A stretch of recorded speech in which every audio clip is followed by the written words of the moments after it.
Hey guys, what's up? Welcome back to my channel. In today's video, we're going to be decorating my front yard for Halloween this year. And if you couldn't tell already, our theme this year is spiders, and I'm so excited to take you guys along and show you guys everything I did in our front yard.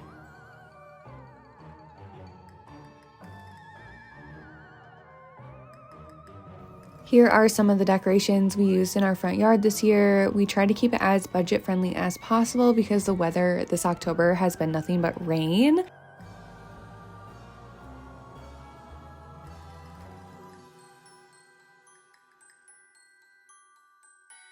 Starting with the spiderweb on this corner of the house, I had to have Shane come out and put it into the gutter. We do have gutter covers that I didn't know about, so we had to wedge the hook in between, and this spiderweb was actually extremely tangled when I took it out of the bag. I bought this on clearance last year when Meijer had their Halloween clearance, and I actually am very, very impressed with the quality of this.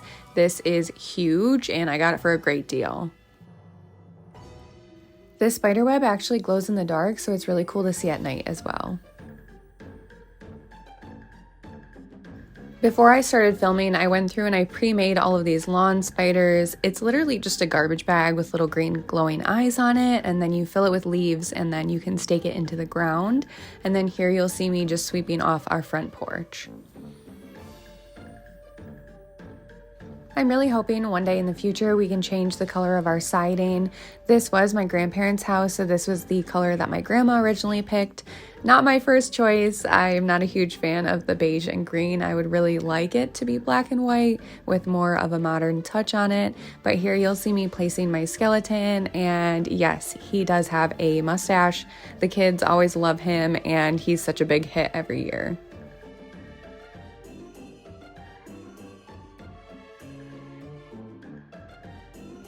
This is one of my favorite outdoor signs that I picked up from last year. I found this at Meijer in their clearance section, and I'm so glad that I picked it up when I did. After all the discounts from it being after Halloween, it only came out to about $3.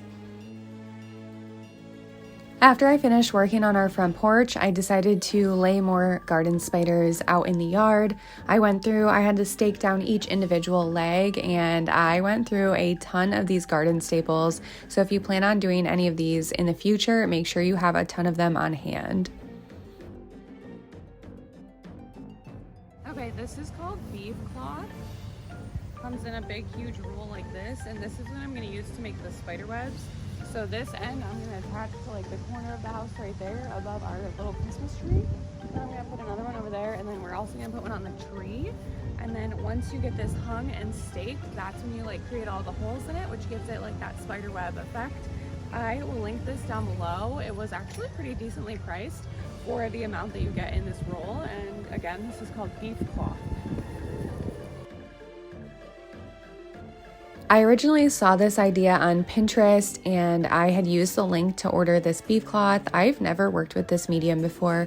I think it's very interesting. It's kind of like, almost think of it as like a fishnet type material, but it's in a circular format. So I had to cut all the way up the center of it to get it to stretch out a little bit more. I was expecting it to be way stretchier than it actually was.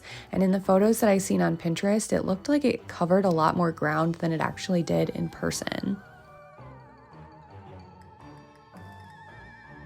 You'll see me doing a couple of test spots here. It's not as stretchy as I expected it to be, so you can see me having to move it. And with it being attached to the house, I needed to move it closer so that I could accommodate for the weather.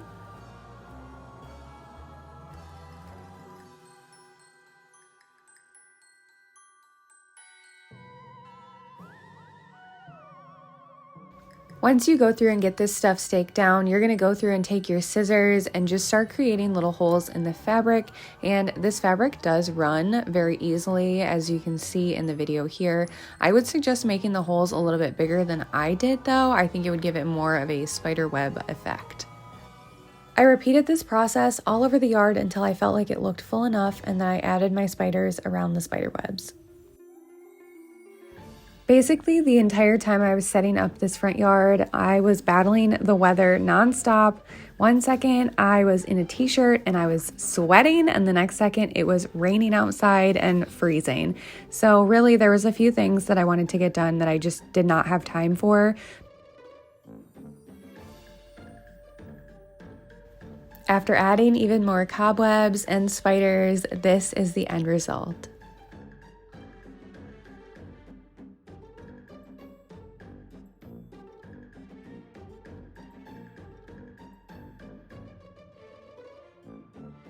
Okay, we have this spiderweb over here, and this spiderweb actually glows in the dark, so you'll be able to see it at night. And then we've got spiders all around the yard, and then of course there's spider webs.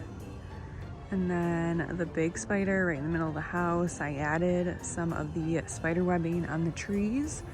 I'm really glad that I did. I like to use a lot of different mediums when I'm going through doing stuff for Halloween. And then I did prop the door open. I normally have this door open for Halloween, and then we just turn the heat off and I sit in front of the door all night long because I'm impatient. So I added this little spider right here. He's from the dollar store. And then I switched out our welcome mat with this one. Then I've got this little pumpkin here. I'm not sure if this lights up. I have to run an extension cord still. That was one of my grandma's items. And then I have this Halloween sign right here. And then this little skeleton leading up to the door. He's also covered in cobwebs. And then I have like these little spiders all around him. Found these little spiders over at Walmart. They were only $1.24 a piece. Then this is where I put that welcome mat from the front door, and then this is where people will walk around. So I have two skeletons. They're both holding hands. And then we have a spider here and then a spider there, so that when people walk this way, that's the first one they'll see, and then they'll get to see kind of like the rest of the house from this angle. This year we'll be handing out mini pretzels for our trick-or-treaters, and for our small kids, they'll get to pick out a Neopet to take home. That is going to be it for this year's video. I hope you guys enjoyed watching me decorate my front yard for Halloween this year, and I will see you guys in the upcoming holiday videos I have planned. Make sure you subscribe down below, and I will see you guys next week in a brand new video.